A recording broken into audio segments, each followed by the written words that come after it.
Now, back in my day, we didn't have any of these newfangled holographic sun sight. All we had was our Mark I eyeballs, a peep sight, and a front sight post. We were expected to shoot man-sized silhouettes at 1,500 yards. We've all heard that old timer at the gun shop. And while it's easy to laugh at the get off my lawn vibe, Get off my lawn. there's something downright awesome about shooting with iron sights. It's raw and it's pure and it's just you and your marksmanship fundamentals. No excuses. Plus, let's be real, every gun needs a set of iron sights. They're tougher than nails, they never run out of batteries, and they're your best friend when your optic goes haywire out on the range. With that said, let's get deep on iron sights, how they work, why they're awesome, and how you can master them, whether you're brand new to shooting or someone looking to add this analog skill set into your shooting toolbox. Iron sights are made up of two primary components. You've got your front sight post located at the dangerous end of the barrel, and your rear peep sight set up down here on the end that goes close to your face. Our front sight post controls the up and down movements of our point of impact. If you raise the post, our shot groups are going to go down. If you lower the post, your shot groups are going to go up. With this fixed front sight post, we can rotate it either using a 5.56 round or by using a front sight post tool. On the rear of whatever system that you're using, you've got your rear sight. This is going to generally consist of a rear sight aperture and a windage knob of some type. The knob allows you to shift your point of impact left and right. And over longer distances, the windage knob can also be used to help make wind calls, but I generally wouldn't worry about this until you're shooting in high value winds or in ranges over 300 yards. Another quick note here is that most iron sights are going to have two apertures, but we're going to get into that just a little bit later, so stand by. With irons, we generally have three dominantly used types. First up, we have fixed iron sights. These are integrated into the monolithic carry handles and gas blocks of the rifle. And you've probably seen them in a ton of old school rifles and retro builds. And a lot of the newer carrying handles feature optic mounting points that work with systems like the Trijicon ACOG or Aimpoint red dot sights. Following that, we have Picatinny attached iron sights. Most of these are going to be flip-up systems like your Magpul backup iron sights, but not all Picatinny mounted iron sights are flip up. There's a few out there that are permanently stowed in the up position, which makes them excellent for rifles with holographic and red dot sights that like to be co-witnessed. If you're using one of these, there's a good chance it's an analog backup to another optic that you already have mounted on the rifle. And if you're running them, you should know how they function. The third most common set is your offset iron sights. These are going to be angled at a 45-degree offset from the top rail of your rifle, and they're great to run in conjunction with an optic like an LPVO. They allow you to quickly transition from something like your maxed out LPVO directly for a close-in target. And in some cases, they can be stored in the down position, enabling you to have a tertiary aiming system if you're running some kind of apocalypse-proof rifle with a piggybacked Trijicon RMR that you spent $5,000 on that. Now, aiming with iron sights is a fundamental skill that hones a shooter's marksmanship by stripping all the aids of a modern optic away. Unlike a red dot or a holographic sight, iron sights rely purely on the shooter's ability to align the mechanical components with the target, emphasizing proper technique, focus, and fundamental marksmanship. It seems pretty straightforward, but if you've never actually used these before, they can trip you up because they're a bit counterintuitive if you learn specifically how to shoot entirely on red dots or prism optics and LPVOs. The first thing we need to do when aiming with irons is to achieve proper sight alignment.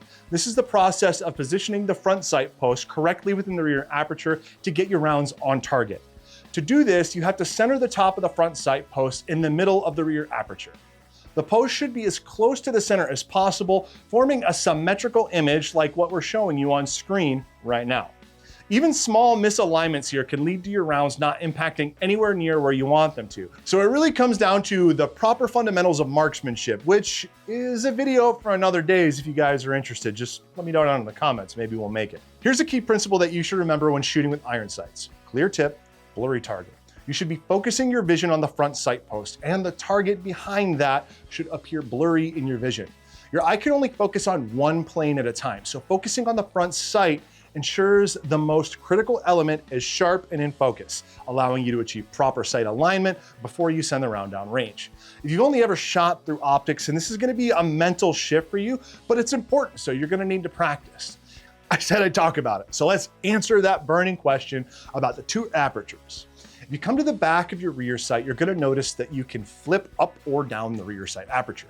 One hole is larger than the other, and you're probably wondering why. So here's what that's about. The larger aperture is designed for faster target acquisition and better performance in low light or close range situations. When you flip the rear sight to the large aperture, it allows more light to pass through, creating a broader field of view. This makes it easier to center the front sight post and get your rounds on target, especially when you need to aim quickly, such as engaging targets within 300 meters, or if you're in a low light environment. The trade-off here is reduced precision because the larger hole offers a less focused sight picture, which can make it harder to achieve pinpoint accuracy and proper sight alignment over longer distances. Now, when you flip that guy back, you have a narrower hole prioritizing precision over speed.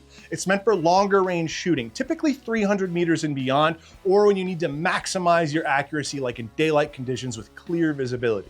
The smaller opening restricts the field of view and light, forcing a tighter, sharper sight picture.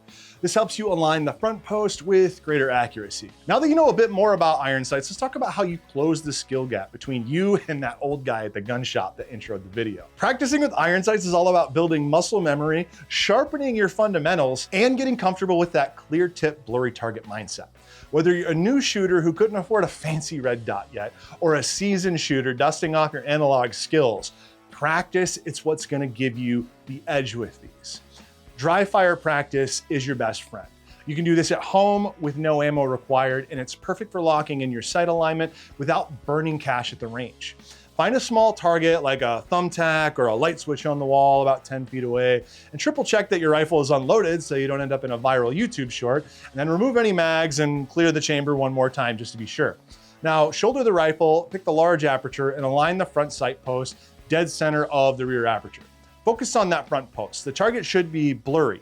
Hold the sight picture for 5 seconds, then lower the rifle and repeat this 10 times, switching to the small aperture halfway so you can feel the difference. Do this daily for about a week and you'll start seeing that post snap into place like it's on rails. Don't sleep on dry fire. And while this video in the card is about dry fire with a pistol, a lot of those tips are gonna apply here as well. When you hit the range, start with a 25-meter grouping drill to lock in your zero and test your alignment. I want you to set up a target with a clear 1-inch bullseye and use the large aperture first. Fire 5 shots and aim for a tight group. Check your target. If your shots are scattered, slow down and really focus on centering that post and squeezing the trigger slowly. Adjust your sights if needed. Raise the front sight post to drop your shots, lower it to raise them, windage left or right for impact. You guys kind of get the idea on that. Once you're grouping within 2 inches, switch to the small aperture and repeat at 50 meters. The smaller hole will feel trickier at first, but it'll force you to refine your precision, and over time, it's gonna feel just like second nature to you. Remember guys, brilliance begins with the basics, and iron sights are the ultimate equalizer in shooting. If you can shoot well with iron sights, I guarantee that you're gonna shoot with whatever's on the top of your rifle, because at the end of the day, it's all about you. If you wanna start getting into optics, I don't blame you. Check out our optics Bible here.